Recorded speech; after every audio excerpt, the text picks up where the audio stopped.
Gulatin mo yung mga taong naiinggit sa'yo. Mag-zumba ka tapos ibahin mo yung step.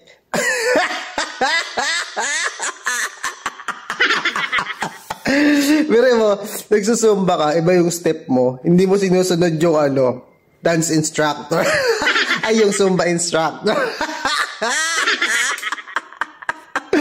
Ano kaya reaction ng mga tao, no?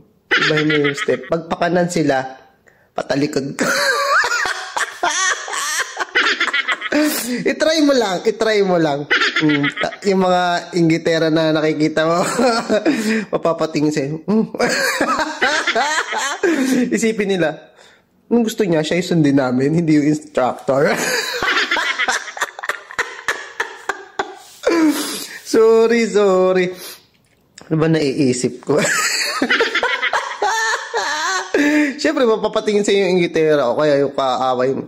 Ay, loko to Ibahin ko rin yung step ko. Mas magaling ako dyan. Ay, ayoko na. Tabi dyan, di ikaw kausap ko. Walang away-away, bati-bati tayo.